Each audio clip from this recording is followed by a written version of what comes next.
నీ సన్నిధానములో సంపూర్ణ సంతోషం, ఆరాధించుకునే విలువైన అవకాశం.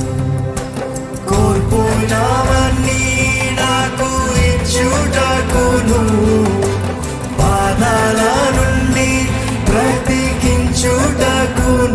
చిత్తమా? కోల్పోయినవన్నీ నువ్వు ఇస్తావయ్యా, తిరిగి ఇస్తావయ్యా, నమ్ముతున్నానయ్యా.